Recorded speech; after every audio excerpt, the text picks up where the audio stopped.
किसान भाइयों नमस्कार। इस समय प्रकृति का सबसे प्रिय मौसम यानी सावन का महीना चल रहा है और इस मौसम में चारों तरफ बस वर्षा ही वर्षा है, पानी ही पानी है और इस पानी से हमारे खेत भी लहलहा उठते हैं और साथ ही हमारे कृषकों के चेहरे भी बहुत अधिक खिल जाते हैं। इन खिले चेहरों को देखने के लिए ही हम आप तक कृषि संबंधी नई नई आधुनिक जानकारियाँ पहुँचाने का सतत प्रयास करते रहते हैं। आज का कार्यक्रम भी कुछ ऐसे ही प्रयासों में से एक है। तो चलिए कार्यक्रम की शुरुआत करते हैं खबरें खेती और मंडी भाव से।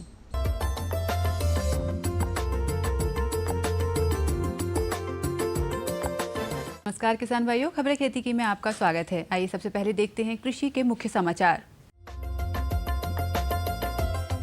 फसल बीमा योजना शीघ्र लॉन्च होगी। खरीफ फसलों की बेहतर स्थिति, दलहनी फसलों में पौध संरक्षण के उपाय, धान की श्री पद्धति में खरपतवार नियंत्रण और कद्दू वर्गीय सब्जियों में समन्वित कीट प्रबंधन। केंद्र सरकार अगले 2 महीने में अधिक किसान अनुकूल फसल बीमा योजना के साथ सामने आने की योजना बना रही है। एक सरकारी बयान में कहा गया है कि प्रस्तावित योजना का ध्येय कृषि क्षेत्र में बीमा कवच का दायरा बढ़ाना है और विभिन्न कारणों से अपनी फसल बर्बादी के नुकसान को कम करने में किसानों की मदद करना है। केंद्रीय कृषि राज्य मंत्री मोहन भाई कुंडारिया ने कहा कि हम मौजूदा फसल बीमा योजनाओं को पुनर्गठित करने की दिशा में काम कर रहे हैं और अगले 2 महीने में हम पुनर्गठित फसल बीमा योजना के साथ सामने आएंगे जो कहीं अधिक किसान अनुकूल होगी। देश में दक्षिण पश्चिम मानसून अब तक सामान्य से 29% अधिक रहा। पिछले दिनों गुजरात और दक्षिणी राजस्थान में भारी बारिश से ये संभव हुआ है। भारतीय मौसम विभाग के मुताबिक बारिश में सुधार से कमी न केवल घटकर सामान्य से महज 3% रह गई है, बल्कि मासिक बारिश में कमी का स्तर भी घटा है। जुलाई के प्रारंभ में बारिश की कमी का स्तर 7% से ज्यादा था। भारत में 4 माह के दक्षिण पश्चिम मानसून सीजन के दौरान जुलाई में सबसे अधिक बारिश होती है। ताज़ा आंकड़ों के अनुसार जुलाई में बारिश की कुल कमी अब 15% रह गई है, जो जुलाई महीने के पहले सप्ताह के बाद 50% से ज़्यादा थी। इससे देश के कुछ हिस्सों में सूखे की आशंका थी। अल नीनो का भारत के दक्षिण पश्चिम मानसून पर असर पड़ने की आशंका थी, लेकिन लगता है कि सकारात्मक इंडियन ओशन डायपोल ने इसे बेअसर कर दिया है। अगस्त महीने में भी मौसम विभाग ने देश भर में अच्छी बारिश की संभावना व्यक्त की है। प्रदेश भर में इस साल अभी तक खरीफ फसलों की स्थिति बढ़िया है। अभी तक प्रदेश में 115 लाख हेक्टेयर में खरीफ फसलों की बुआई हो चुकी है, जो गत वर्ष की तुलना में 95% है। खरीफ की प्रमुख फसल सोयाबीन की बुआई इस वर्ष निर्धारित लक्ष्य 56.5 लाख हेक्टेयर से अधिक 58 लाख हेक्टेयर में हुई है। वर्तमान में सोयाबीन फसल की बढ़वार बेहद संतोषजनक है। जुलाई माह में पर्याप्त बारिश होने से सोयाबीन की फसल को अत्यधिक फायदा पहुंचा है। धान की बुआई एवं रोपाई का कार्य किसानों द्वारा तीव्रता से किया जा रहा है। अभी तक 16 लाख हेक्टेयर में धान की बुआई हो चुकी है। इस वर्ष 21 लाख हेक्टेयर से ज्यादा धान बुआई का लक्ष्य रखा गया है। मौसम की वर्तमान परिस्थितियों को देखते हुए दलहनी फसलों में कीट प्रबंधन हेतु किसानों को पौध संरक्षण के उपाय अपनाने की सलाह दी गई है। कृषि विशेषज्ञों के द्वारा की गई सिफारिश में ये बताया गया है कि फसलों की 20 से 25 दिन की अवस्था में पत्ती छेदक, पत्ती काटने वाले और रस चूसने वाले कीटों का अत्यधिक प्रकोप होता है। इससे बचाव के लिए इमिडाक्लोरोप्रिड 5 मिलीलीटर प्रति 10 लीटर पानी में घोल बनाकर छिड़काव करें। 1 हेक्टेयर में लगभग 300 से 400 मिलीलीटर दवा 600 से 800 लीटर पानी में घोलकर छिड़कने से ये कीट नियंत्रित किए जा सकते हैं। श्री विधि से धान की खेती में खरपतवार नियंत्रण महत्वपूर्ण घटक है। इस विधि से पौधों की रोपाई लाइन में होने के कारण खरपतवार नियंत्रण करना आसान हो जाता है। श्री पद्धति में नींदा का नियंत्रण कोनोवीडर, ताउची, गुरमा आदि चलाकर कर सकते हैं। श्री विधि में नींदा नियंत्रण पहली निंदाई 8 से 10 दिन में एवं प्रत्येक 10 दिन में कोनोवीडर, ताउची, गुरमा आदि चलाकर करते रहना चाहिए। जब खेत धान के पौधों से अच्छी तरह आच्छादित हो जाए तब निंदाई बंद कर देनी चाहिए। श्री पद्धति से रोपी गई धान की फसल में 1 से 2 सेंटीमीटर पानी की पतली परत खेत में रहे, ताकि 1 सप्ताह तक बारिश नहीं होने पर खेत में पानी बना रहे। 2 सेंटीमीटर से अधिक पानी होने पर निकास नाली के द्वारा बाहर कर दिया जाना चाहिए। रासायनिक विधि से खरपतवार नियंत्रण के लिए मैट सल्फ्यूशन मेथाइल 10% और क्लोरीक्यूरॉन इथाइल 10% के 20 ग्राम सक्रिय तत्व को प्रति हेक्टेयर की दर से धान रोपाई के 10 से 15 दिन बाद छिड़कने से काफ़ी हद तक नींदा नियंत्रण किया जा सकता है। तो किसान भाइयों, खबरें खेती की में फिलहाल इतना ही। चलते चलते आप देखिए मंडी भाव और मुझे दीजिए आज्ञा। नमस्कार।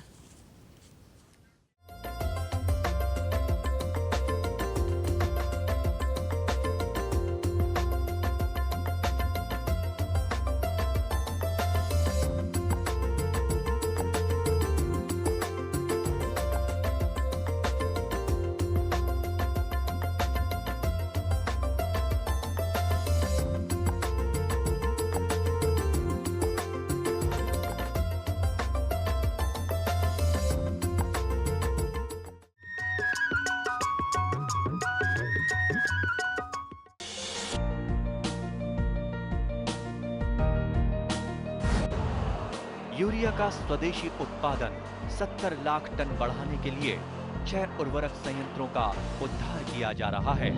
FCIL के गोरखपुर, सिंदरी, तलचर और रामागुंडम संयंत्र, HFCL की बरौनी इकाई और BVFCL की नामरू फोर्थ। सोने पर सुहागा ये है कि देश में अब बनेगा सिर्फ नीम लेपित यूरिया, क्योंकि इससे होगा किसानों का फायदा ही फायदा।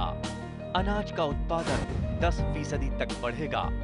बढ़ेगी 10 से 15% नाइट्रोजन क्षमता। कौन जाने कब क्या होगा।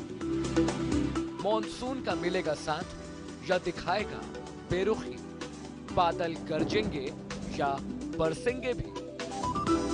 ना हो परेशान, क्योंकि हम बताएंगे बदलते मौसम के पल पल का हाल। देखिए मौसम खबर सोमवार से शनिवार सुबह 8:30 पर। डीडी किसान, बदलते भारत की शान।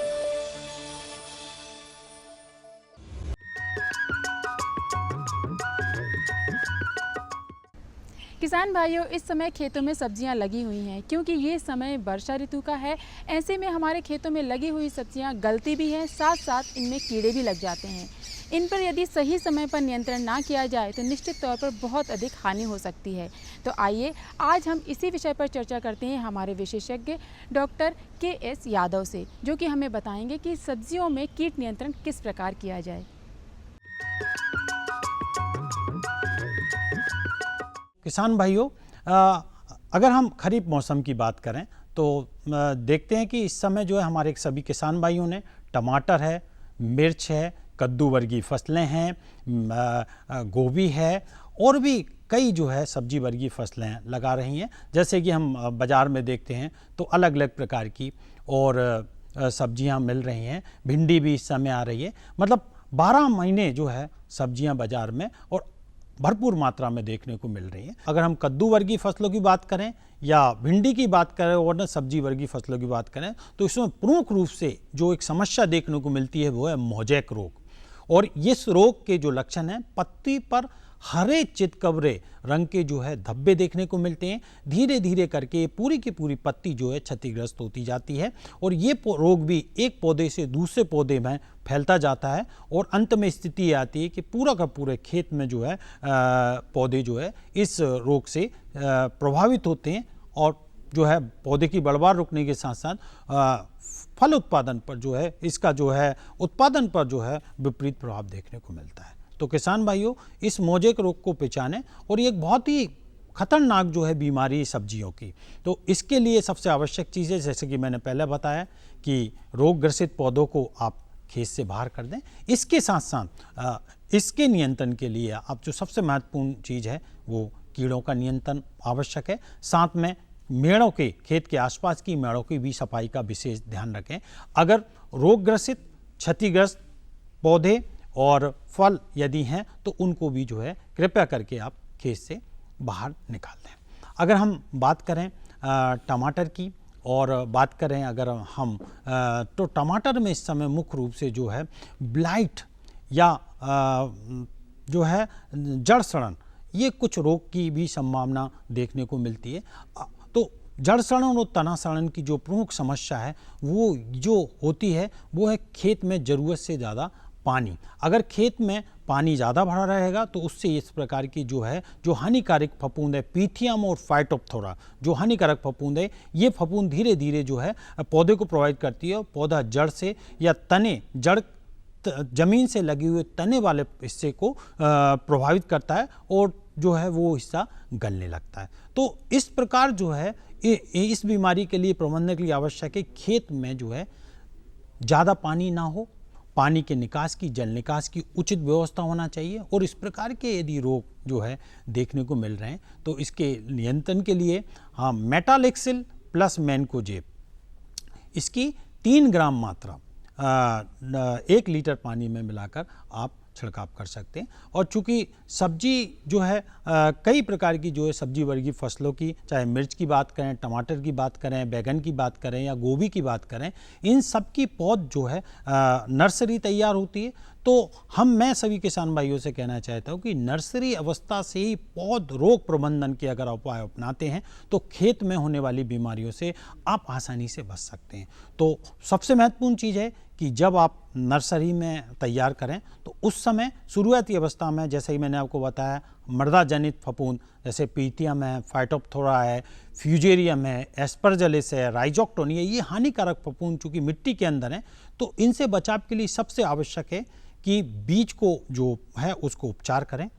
इसके साथ साथ नर्सरी में जैसे ही पौधे अंकुरन होता है उस समय 10 से 15 दिन की अवस्था में आप कार्बनडाजिम 2 ग्राम मात्रा प्रति लीटर के हिसाब से जो है छिड़काव कर दें नर्सरी में, या फिर मेटालेक्सिल प्लस मैनकोजेब 2.5 ग्राम प्रति लीटर की मान से आप इसके छिड़काव करें, ताकि ये जो हानिकारक फफूंद है इनको जो है हम नर्सरी अवस्था में रोक लें। साथ में एक और जो महत्वपूर्ण चीज़ है, नर्सरी से जब पौधों को खेत में ले जाते हैं तो उस समय उसकी जड़ों को फफूंदनाशक दवा से यदि उपचार करते हैं तो होने वाले काफ़ी हद तक रोगों से आप बचा सकते हैं। तो इसमें महत्वपूर्ण ये है कि पहले जो है सबसे आवश्यक है कि जैसे ही नर्सरी से पौधे को खेत में ले जा रहे हैं उस समय आप मेटालेक्सिल प्लस मैनकोजेब की 2.5 ग्राम मात्रा प्रति लीटर पानी में मिलाकर एक घोल बना लें। 10 लीटर का घोल बनाएंगे तो इसमें 25 ग्राम मेटालेक्सिल प्लस मैनकोजेब लें और नर्सरी से पौधों को निकालें, उनकी जड़ों को साफ पानी से धो लें और जड़ों को जो है लगभग 2 से 5 मिनट तक उस जो फफूंदनाशक दवा के घोल में डुबोएं। और डुबोने के बाद यदि आप खेत में लगाते हैं तो जो नर्सरी या खेत में होने वाले जो हानिकारक जो फफूंद हैं उनसे आप अपनी फसल को बचा सकते हैं। और चूँकि इसके अलावा जब खेत में पौधे लगाते हैं तो उसमें कई प्रकार की बीमारियां भी होती हैं, जैसे कि मैंने आपको बताया ब्लाइट, झुलसा रोग की संभावना भी टमाटर में देखने को मिलती है। इस बीमारी से बचने के लिए किसान भाई डाइथेन M45 2.5 से 3 ग्राम मात्रा प्रति लीटर पानी में मिलाकर आप छिड़काव कर सकते हैं। इसके अलावा एंथ्रेक्नोज एक जो बीमारी है ये भी पत्तियों में बढ़वार के समय देखने को मिलती है। सर को इस पर पत्ती धब्बा रोग है, ये भी देखने को मिलता है। तो इस प्रकार किसान भाइयों सब्जियों में बीमारियों के द्वारा जो नुकसान है उससे बचने के लिए समय समय पर सघन निरीक्षण करें, रोगग्रस्त पौधों को खेत से बाहर करें, बीमारी ग्रसित फल को जो है खेत से बाहर करें और समय समय पर फफूंदनाशक दवा का छिड़काव करेंगे तो आप अपनी फसल को बीमारियों से बचाकर भरपूर लाभ ले सकते हैं। नमस्कार।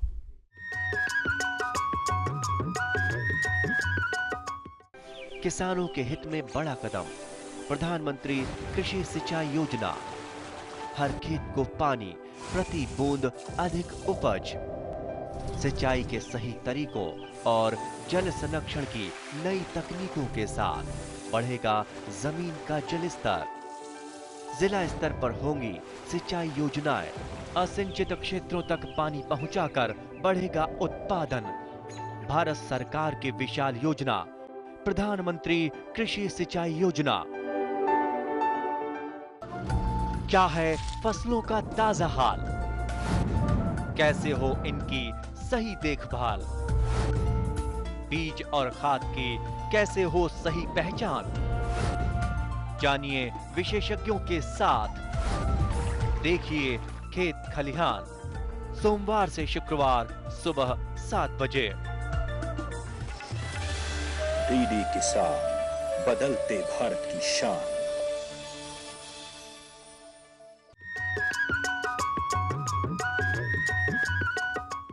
किसान भाइयों, पशुओं को अधिक स्वस्थ रखने के लिए साथ ही साथ उनकी दुग्ध क्षमता को बढ़ाने के लिए हरा चारा बहुत ही उपयोगी होता है। जो कृषक इसका उत्पादन कर रहे हैं उन्हें इसकी जानकारी लेना बहुत आवश्यक है कि इसके कौन कौन से प्रकार होते हैं और इसका उत्पादन किस प्रकार से किया जाए ताकि आपका उत्पादन भी अच्छा हो, साथ ही साथ आपको लाभ प्राप्त हो। इसी विषय पर आज हम चर्चा करेंगे हमारे विशेषज्ञ डॉक्टर के.एस. तोमर से, जो कि पशु चिकित्सक हैं। हमें बताएंगे कि ये हरे चारे का उत्पादन किस प्रकार सुचारू रूप से करना चाहिए। बीमारियां जो पशुओं में जो आजकल जो होती हैं, ये बैक्टीरिया से जो विषाणु जो जीवाणुओं से जो बीमारियां होती हैं वो बहुत घातक होती हैं।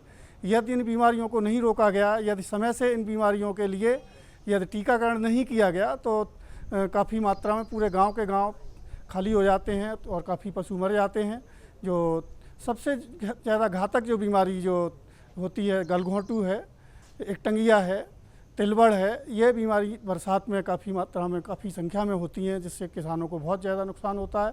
यदि इसके लिए यदि किसान भाई अपने पशुओं को पहले से ही यदि टीकाकरण का कार्यक्रम बराबर इनको टीका लगाएं बरसात से पहले, तो उनको इन बीमारियों से बचाव हो सकता है। यदि बीमारी यदि होती हैं तो उनके लिए नज़दीकी जो भी पशु चिकित्सा संस्थान है वहाँ पर जाकर अपने पशुओं का इलाज कराएं और डॉक्टर से सलाह लें। फिर भी यदि कोई तकलीफ़ होती है तो मतलब डॉक्टर को ही दिखाएं, कोई नीम हकीम ना करें, कोई नज़दीकी कोई वैद्य वगैरह उससे उपचार ना कराएं, क्योंकि इससे काफ़ी संख्या में पशुओं की हानि होती है। इसलिए ज़रूरी है कि अपने पशुओं को अधिकांश संख्या में उनको टीकाकरण करें तो ये सब बीमारियां नहीं होंगी। इसी प्रकार से विषाणु जनित जो बीमारियां होती हैं वो भी टीका यदि उनको लगवा लेंगे तो वो नहीं होंगी, जैसे कि रिंडरपेस्ट है या एफएमडी है, खुरा चपका है, फुट रॉट है। इन बीमारियों से भी काफ़ी नुकसान होता है। और जैसे खुरा चपका में मुंह में छाले हो जाते हैं, पशु खा नहीं पाता है, उसका दुग्ध उत्पादन में बहुत ज़्यादा अंतर आ जाता है। जो दूध का उत्पादन है या गाभिन नहीं होगा, बच्चा फेंक देगा, इस प्रकार से उनको जो है काफ़ी नुकसान होता है। तो ज़रूरी है कि हम अपने पशुओं को बराबर टीकाकरण करें। इसी प्रकार से वर्षा का जो मौसम है, इस मौसम में जो जूं, पिस्सू, किल्ली, इनकी संख्या भी काफ़ी बढ़ जाती है। इनकी संख्या बढ़ने से पशुओं में थाइलेरिया है, बवेसिया है, एनाप्लाज्मा है, इनकी बीमारियां होने लगती हैं। इसलिए ज़रूरी है कि अपने पशुओं को जो किल्ली नाशक दवाइयों का हमेशा उपयोग करें, जिससे कि जो ये इस तरह की जो बीमारियां हैं वो नहीं होंगी। और इन बीमारियों से काफ़ी संख्या में पशु हानि होती है। इसलिए ज़रूरी है कि इनके विरुद्ध भी जो है पहले से पहले केयर करते रहें। तो बरसात में इस प्रकार के पशुओं की जो हानि होनी रहती है बीमारियों से, वो नहीं होगी। दूसरे, इस मौसम में ज़रूरी है कि किसान भाई अपने पशुओं को जो बरसात है उससे भीगने से, पानी में हवा से, इससे भी बचाएं। इससे निमोनिया भी हो जाता है या उनकी देख रेख में यदि अंतर आता है तो उनको जो दुग्ध उत्पादन है उस पर भी अंतर आता है। पशु जो गाभिन होने में भी तकलीफ़ होती है, तो या गाभिन नहीं होते हैं, जिससे कि जो मत्स्य उत्पादन जो होना चाहिए, जो बछड़े मिलना चाहिए, जो दुग्ध उत्पादन होना चाहिए, उसमें काफ़ी कमी आ जाती है। इसलिए ज़रूरी है कि अपने पशुओं को जो है इस प्रकार की बीमारियों से बचाव के लिए बहुत सावधानी करना आवश्यक है। इसी प्रकार से जो छोटे बछड़े हैं, बछियाँ हैं, जो नवजात वत्स हैं जो पैदा होते हैं आजकल बरसात के टाइम में, अधिकांश जो काविंग है, ये वत्स पैदा होना है, ये बरसात के दिनों में सबसे ज़्यादा होते हैं। तो उनको वत्स को बीमारी से बचाने के लिए ज़रूरी है कि पैदा होने के बाद जब बछड़ा पैदा होता है तो उसके शरीर पर जो एक झिल्ली नुमा जो लगी होती है उसको साफ़ करना चाहिए। और उसके बाद उसकी जो नाल है उसके 3 से 4 सेंटीमीटर नीचे से एक धागा बांध के उसके नीचे 1 सेंटीमीटर नीचे से काट देना चाहिए और उसे टिंचर आयोडीन आदि में डुबो के एंटीसेप्टिक कर देना चाहिए। और वर्षा के टाइम पे कृमि भी काफ़ी पशुओं में हो जाते हैं, उन कृमियों से भी काफ़ी नुकसान होता है। इसी उनको जो वत्स हैं उनमें कृमि काफ़ी अधिक संख्या में हो जाते हैं, जिससे कि उनको दस्त भी होते हैं और उनकी काफ़ी डेथ होती है। जो बरसात में बछड़ों को, छोटे वत्स हैं, उनको निमोनिया काफ़ी हो जाता है। इसलिए ज़रूरी है कि अपने बछड़ों को उनको उससे हमेशा बचा के रखें, उन्हें भीगने से भी बचाएं और इस प्रकार की जो देख रेख है वो करें। वो बछड़ों को जो पैदा होते हैं उनको जो चीका जो होता है, पहला जो दूध होता है, वो ज़रूर पिलाना चाहिए। यदि हम वो नहीं पिलाएंगे तो उनमें बीमारी रोकने की जो क्षमता है वो आगे चल के कम से कम डेवलप होगी। इसलिए ज़रूरी है कि उनको जो है चीका समय से पिलाएं, तो ये बहुत सी बीमारियां आगे जो होने वाली हैं वो नहीं होंगी। इसी प्रकार से जो गाभिन जो जानवर हैं उनकी देखरेख के लिए भी ये ज़रूरी है कि हम ऐसे सूखे स्थान पर बांधें जहाँ पे कि उनको स्लिपरी ना हो, जिससे स्लिप ना हो। और बच्चा देने के कुछ दिन पहले यदि हम जो बच्चा देने वाली जो गाय है उसको 3-4 दिन पहले से यदि लग्जेटिव टाइप की डाइट, जिसमें कि ब्रान है 3 किलो ब्रान, आधा किलो खली और मिनरल मिक्सचर मिला के जो बच्चा देने के 3 दिन पहले से लेकर 3 दिन बाद तक ये खिलाएंगे तो उसको बच्चा देने के टाइम पर तकलीफ नहीं होगी। नमस्कार।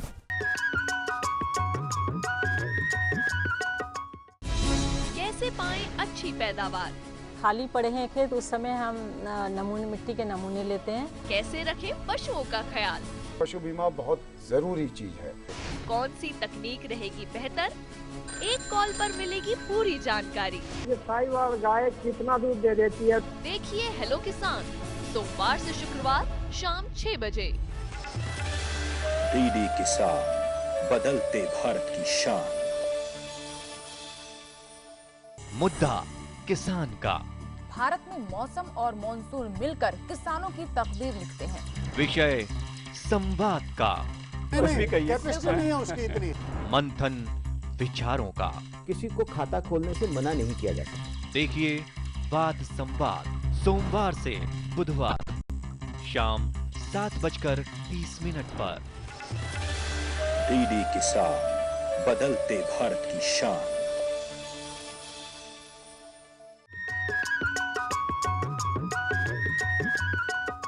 किसान भाइयों, हमारा हमेशा प्रयास रहता है कि कृषि संबंधी आधुनिक जानकारियां आप तक समय रहते पहुंच सकें। इसके लिए यदि आप हमें पत्र लिखना चाहते हैं, यदि आपकी कृषि संबंधी कुछ समस्याएं हैं तो आप पत्र द्वारा अवश्य सूचित करें। पत्र लिखने के लिए हमारा पता नोट कर लीजिए। हमारा पता है कार्यक्रम कृषि दर्शन, द्वारा निदेशक, कमरा नंबर 4, दूरदर्शन केंद्र, श्यामला हिल्स, भोपाल, पिन 462013। तो किसान भाइयों, अगले अंक में हम फिर हाजिर होंगे कुछ और कृषि संबंधी आधुनिक जानकारियों के साथ। तब तक के लिए मुझे इजाज़त दीजिए। नमस्कार।